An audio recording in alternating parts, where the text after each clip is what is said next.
ওম শান্তি। আজ ৩রা জুন ২০২৪ প্রাত মুরলি। বাবা আজ বলেছেন, মিষ্টি বাচ্চারা, বিশ্বের মালিক যিনি বানান সেই বাবাকে অত্যন্ত প্রেমের সাথে স্মরণ করো। স্মরণের দ্বারাই তোমরা শতপ্রধান হবে। আজকের মুরলির প্রশ্ন, এমন কোন বিষয়টির প্রতি সম্পূর্ণ মনোযোগী হলে তবেই বুদ্ধির কপাট খুলে যাবে? উত্তর, পড়ার প্রতি। ভগবান পড়ান, তাই কখনো পড়া মিস করা উচিত নয়। যতদিন পর্যন্ত জীবিত থাকবে ততদিন পর্যন্ত অমৃত পান করতে হবে। পড়ায় মনোযোগ দিতে হবে, অ্যাবসেন্ট করবে না। এখান ওখান থেকে খুঁজেও মুরলি অবশ্যই পড়তে হবে। মুরলিতে রোজ নতুন নতুন পয়েন্টস আসতে থাকে, যার দ্বারা তোমাদের বুদ্ধির কপাট খুলে যাবে। ওম শান্তি। শিব ভগবান উবাচ শালগ্রামেদের উদ্দেশ্যে, এ তো সমগ্র কল্পে একবারই হয়, এ কথাও তোমরাই জানো, আর কেউ জানতে পারে না। মানুষ তো এই রচয়িতা আর রচনার আদি মধ্য অন্তকে একেবারেই জানে না। বাচ্চারা, তোমরা জানো যে স্থাপনার কার্যে বিঘ্ন তো পড়বেই। একে বলে জ্ঞান যজ্ঞ। বাবা বোঝান, এই পুরানো দুনিয়ায় তোমরা যা কিছুই দেখো সেই সব কিছুই স্বাহা হয়ে যাবে, তাই এতে মোহ রাখা উচিত নয়। বাবা এসে পড়ান নতুন দুনিয়ার জন্য। এ হলো পুরুষোত্তম সঙ্গম যুগ। এ হলো বিকারী আর নির্বিকারীর সঙ্গম, যা চেঞ্জ হয়ে যাবে। নতুন দুনিয়াকে বলা হয় নির্বিকারী দুনিয়া। আদি সনাতন দেবী দেবতা ধর্মই ছিল। এ তো বাচ্চারা জানে যে পয়েন্টস বুঝতে হবে। বাবা রাত দিন বলতে থাকেন, বাচ্চারা, তোমাদেরকে অতি রহস্যময় কথা শোনায়। যতক্ষণ পর্যন্ত বাবা রয়েছেন ততক্ষণ পর্যন্ত পড়াশোনা চলতেই থাকবে। তারপর পড়া বন্ধ হয়ে যাবে। এই কথা তোমরা ব্যতীত আর কেউ জানে না। তোমাদের মধ্যেও নম্বরের ক্রমানুসারে রয়েছে, যা আবার বাপদাদাই জানেন। কতজনের পতন হয়, কত কষ্ট হয়। এমনও নয় যে সকলে সদাই পবিত্র হয়ে থাকতে পারে। পবিত্র না থাকলে আবার সাজা ভোগ করতে হয়। মালার দানারাই পাশুই তনার্স হয়, আবার প্রজাও হয়। এ হলো খুব ভালোভাবে বোঝার মতো বিষয়। তোমরা যদি কাউকে বোঝাও, তখন কি সে বুঝতে পারবে? না, পারবে না, সময় লাগে। তাও আবার বাবা যতখানি বোঝাতে পারেন তোমরা ততখানি পারো না। রিপোর্টস ইত্যাদি যা আসে সেসব তো বাবাই জানেন যে অমুকে বিকারে পতিত হয়েছে, এই হয়েছে। নাম তো বলতে পারবেন না। নাম বলে দিলে তো আবার তার সঙ্গে কেউ কথা বলতে পছন্দ করবে না। সকলে ঘৃণার দৃষ্টিতে দেখবে, সকলের হৃদয় থেকে সরে যাবে, সারা উপার্জনই নষ্ট করে দেয়। এত যে ধাক্কা খেয়েছে সে জানে, আর বাবা জানে। এ হলো অতি গুপ্ত কথা।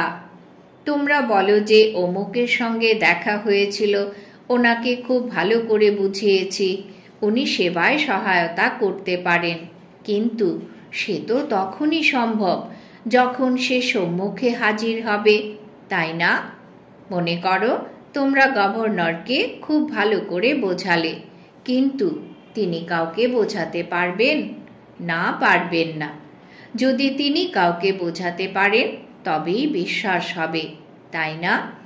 যার বোঝার হবে সে অবশ্যই বুঝবে। অন্যকে কি বোঝাতে পারবে? না, পারবে না। বাচ্চারা, তোমরা তো বোঝাও যে এ হলো কাটার জঙ্গল, এরই আমরা মঙ্গল করি। মঙ্গলম ভগবান বিষ্ণু বলা হয়, তাই না? এই শ্লোক ইত্যাদি সব ভক্তি মার্গের। মঙ্গল তখন হয় যখন বিষ্ণুর রাজ্য থাকে, বিষ্ণুর অবতরণও দেখানো হয়। বাবা তো সব কিছুই দেখেছেন, তিনি তো অনুভবী, তাই না? সমস্ত ধর্মাবলম্বীদেরাই ভালোভাবে জানে বাবা যার শরীরে আসবেন তার পার্সোনালিটি তো বিশেষ হওয়া চাই, তাই না? তবেই বলা হয় যে অনেক জন্মের অন্তিমে যখন ইনি এখানকার সর্বাপেক্ষা অধিক অনুভবী হন, তখন আমি এনার মধ্যে প্রবেশ করি। তিনিও সাধারণ ব্যক্তিত্বের অর্থ এই নয় যে রাজরাজত্ব রয়েছে, না, এনার অনুভব তো অসীম। অনেক জন্মের অন্তিম লগ্নে এনার রথেই আসি। তোমাদের বোঝাতে হবে যে এখন রাজধানী স্থাপিত হচ্ছে, মালা তৈরি হয়। এই রাজধানী কিভাবে তৈরি হচ্ছে, কেউ রাজা রানী, কেউ আবার কি কি হচ্ছে, এসব কথা তো একদিনেই কেউ বুঝতে পারবে না। অসীম জগতের পিতাই অসীম জগতের উত্তরাধিকার দেন। ভগবান এসে বোঝান, তাও কি সবাই পবিত্র হবে? না, হবে না। অতি কষ্টে কেউ কেউ হবে। এ কথা বুঝতেও তো সময় চাই। কত সাজা ভোগ করে, শাস্তি ভোগ করে প্রজা হয়। বাবা বোঝান, বাচ্চারা তোমাদের অতি মিষ্টি হতে হবে, কাউকে দুঃখ দেবে না। বাবা আসেনি সকলকে সুখের রাস্তা বলে দিতে, দুঃখ থেকে মুক্ত করতে। তাহলে আবার অন্য কাউকে কিভাবে দুঃখ দেবে? বাচ্চারা, এ কথা কেবল তোমরাই জানো, বাইরের লোকেরা সহজে এ কথা বোঝে না। যা কিছু সম্পর্ক ইত্যাদি রয়েছে, সেই সবের থেকে মায়া কাটিয়ে উঠতে হবে।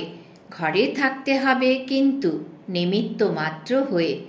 এ কথাও যেন বুদ্ধিতে থাকে যে এই সমগ্র দুনিয়ায় সমাপ্ত হয়ে যাবে, কিন্তু এই খেয়ালও কারোর থাকে না। যে বাচ্চারা অনন্য হয় তারা বোঝে, তারাও এখনই তা শেখার পুরুষার্থ করতে থাকে। অনেকে ফেলও করে যায়। মায়ার চক্কর অনেক চলে, সেও অতি বলবান, কিন্তু এই কথা কি আর কাউকে বোঝাতে পারবে? না, বোঝাতে পারবে না। তোমাদের কাছে আসে, বুঝতে চায় এখানে কি হয়, এত রিপোর্টস ইত্যাদি কেন আসে। এইসব লোকেদের আবার বদলি হতে থাকে, তখন আবার এক একজনকে বসে বোঝাতে হয়। তখন তারা আবার বলে, এ তো অত্যন্ত ভালো সংস্থা, রাজধানী স্থাপনার বিষয় অত্যন্ত গুহ্য, গোপনীয়। বাচ্চারা অসীম জগতের পিতাকে পেয়েছে, তাই তাদের কত প্রফুল্ল থাকা উচিত। আমরা বিশ্বের মালিক অর্থাৎ দেবতা হতে চলেছি, তাই আমাদের মধ্যে অবশ্যই দৈবিক গুণ থাকা উচিত। এই অবজেক্ট তো সম্মুখেই রয়েছে, এনারা হলেন নতুন দুনিয়ার মালিক। এ কথা তোমরাই বোঝো। আমরা পড়ি অসীম জগতের বাবা যিনি নলেজফুল, তিনি আমাদের পড়ান। আমরা এই নলেজ পাই অমরপুরী বা হ্যাভেনে যাওয়ার জন্য। আসবে তারাই যারা প্রতিকল্পে রাজত্ব নিয়েছে। পূর্বকল্পের মতোই আমরা আমাদের রাজধানী স্থাপন করছি। এই মালা তৈরি হচ্ছে নম্বরের ক্রমানুসারে। যেমন স্কুলেও যারা ভালো মতন পড়াশোনা করে তারা স্কলারশিপ পায়, তাই না? ওসব হলো পার্থিব জগতের কথা, আর তোমাদের হলো অসীম জগতের। তোমরা যারা বাবার সহায়তাকারী হও তারাই উচ্চ পদ লাভ করো। বাস্তবে তো সহায়তা নিজেকেই করতে হবে, পবিত্র হতে হবে। শতপ্রধান ছিলে, পুনরায় অবশ্যই তা হতে হবে। বাবাকে স্মরণ করতে হবে, উঠতে বসতে চলতে ফিরতে বাবাকে স্মরণ করতে পারো। যে পিতা আমাদের বিশ্বের মালিক বানান, তাকে অতি প্রেমপূর্ণভাবে স্মরণ করতে হবে, কিন্তু মায়া ছাড়ে না। অনেক প্রকারের ভিন্ন ভিন্ন রকমের রিপোর্টস লেখে, বাবা আমাদের মায়ার বিকল্প অনেক আসে। বাবা বলেন, এটা তো যুদ্ধের ময়দান, তাই না? 5 বিকারের উপর বিজয় লাভ করতে হবে। তোমরাও বোঝো যে বাবাকে স্মরণ করেই আমরা শতপ্রধান হই। বাবা এসে বোঝান, কিন্তু ভক্তি মার্গের লোকেরা কেউ জানে না। এ হলো পড়া। বাবা বলেন, তোমরা পবিত্র কিভাবে হবে? তোমরা পবিত্র ছিলে, আবার হতে হবে। দেবতারা তো পবিত্র, তাই না? বাচ্চারা তো জানে আমরা হলাম স্টুডেন্ট, এখন পড়ছি, ভবিষ্যতে আবার সূর্যবংশীয় রাজত্বে আসব। তার জন্য পুরুষার্থ ভালোভাবে করতে হবে। সব কিছু মার্কসের ওপরেই নির্ভর করে। যুদ্ধের ময়দানে পরাজিত হলে চন্দ্রবংশীতে চলে যাবে। ওরা আবার যুদ্ধের কথা শুনে তীর ধনুক ইত্যাদি দিয়ে দিয়েছে। ওখানে কি বাহুবলে লড়াই ছিল যে তারা তীর কামান ইত্যাদি প্রয়োগ করেছিল? এমন কোনো কিছু নেই। পূর্বে তীর ধনুক নিয়ে লড়াই চলত, এই সময় পর্যন্ত তার চিহ্ন রয়েছে। কেউ কেউ তো তীর চালনায় অতি দক্ষ। এখন এই জ্ঞানে তো লড়াই ইত্যাদির কোনো কথা নেই। তোমরা জানো যে শিব বাবা হলেন জ্ঞানের সাগর, যার কাছ থেকে আমরা এই পদ প্রাপ্ত করি। এখন বাবা বলছেন যে দেহ সহ দেহের সব সম্বন্ধগুলোর থেকে মোহ সরিয়ে দাও। এই সবই হলো পুরানো। নতুন দুনিয়ায় ছিল সূর্যবংশী ভারত, নামের কত খ্যাতি ছিল। প্রাচীন যোগ কবে আর কে শিখিয়েছে এ কথা কারোরই জানা নেই, যতক্ষণ পর্যন্ত না স্বয়ং ঈশ্বর এসে বোঝান এ হলো নতুন জিনিস। প্রতিকল্পে যা হয়ে এসেছে তাই পুনরায় রিপিট হবে, এর কোনো তফাৎ হতে পারে না। বাবা বলেন, এখন এই অন্তিম জন্ম পবিত্র থাকলে পরে 21 জন্ম পর্যন্ত তোমরা কখনো অপবিত্র হবে না। বাবা কত ভালোভাবে বোঝান, তাও সকলেই কি একরস হয়ে পড়া করে? না, পড়ে না। রাত দিনের পার্থক্য। আসে পড়ার জন্য, কিন্তু একটু পড়েই পালিয়ে যায়। যারা ভালো মতন পড়ে তারা নিজের অনুভবও শোনায়, কিভাবে আমরা এসেছি, তারপর কিভাবে আমরা পবিত্রতার প্রতিজ্ঞা করেছি। বাবা বলেন, পবিত্রতার প্রতিজ্ঞা করে পুনরায় যদি একবারের জন্য পতিত হও, তবে সব উপার্জন নষ্ট হয়ে যাবে। ভেতরে ভেতরে তা আবার নিজেকে দংশন করবে। কাউকে বলতে পারবে না যে বাবাকে স্মরণ করো। বেকারের জন্যই তো জিজ্ঞাসা করে, এটাই তো মুখ্য বিষয়। বাচ্চারা, তোমাদের এই পড়াশোনা নিয়মিত করতে হবে। বাবা বলেন, আমি তোমাদের নতুন নতুন কথা শোনাই। তোমরা হলে স্টুডেন্ট, তোমাদের ভগবান পড়ান। তোমরা হলে ভগবানের স্টুডেন্ট। এমন উচ্চ থেকেও উচ্চ পড়াকে তো একদিনও মিস করা উচিত নয়। একদিন যদি মুরলি না শোনো তবে অ্যাবসেন্ট হয়ে যাবে। ভালো ভালো মহারথীরাও মুরলি মিস করে। তারা মনে করে যে আমরা তো সব জানি, মুরলি না পড়ি তো কি হয়েছে? আরে, অ্যাবসেন্ট হয়ে যাবে, ফেল করে যাবে। স্বয়ং বাবা বলেন, রোজ এমন ভালো ভালো পয়েন্ট শোনাই যা সময় মতো বোঝালে অনেক কাজে আসবে। যদি না শোনো তখন তা কার্যে আনবে কিভাবে? যতদিন পর্যন্ত জীবিত থাকবে অমৃত পান করতে হবে, শিক্ষাকে ধারণ করতে হবে। অ্যাবসেন্ট কখনো হওয়া উচিত নয়। এখান ওখান থেকে খোঁজে কারোর কাছ থেকে নিয়ে মুরলি পড়া উচিত, অহংকার থাকা উচিত নয়। আরে ভগবান পড়ান, তাই তো একদিনও মিস করা উচিত নয়। এমন এমন পয়েন্টস বের করো যাতে তোমাদের বা অন্য কারোর বুদ্ধির দ্বার খুলে যেতে পারে। আত্মা কি, পরমাত্মা কি, কিভাবে পাঠ পালন করে, এসব বোঝার জন্য সময় চাই। শেষে শুধু এটাই স্মরণে থাকবে যে নিজেকে আত্মা নিশ্চয় করে বাবাকে স্মরণ করো। কিন্তু এখন বোঝাতে হয়, শেষে এই অবস্থাই হবে, বাবাকে স্মরণ করতে করতে চলে যেতে হবে। স্মরণের দ্বারাই তোমরা পবিত্র হয়ে যাও। কতটা পবিত্র হয়েছ তা তো তোমরাই বুঝতে পারো। অপবিত্রের শক্তি অবশ্যই কম হবে। মুখ্য হলো অষ্টরত্ন। যারা পাস উইথ অনার হবে তারা কোনো সাজা ভোগ করে না। এ হলো অতি সূক্ষ্ম বিষয়। এই পড়া কত উচ্চ! কখনো এ স্বপ্নেও ছিল না যে আমরা দেবতা হতে পারি।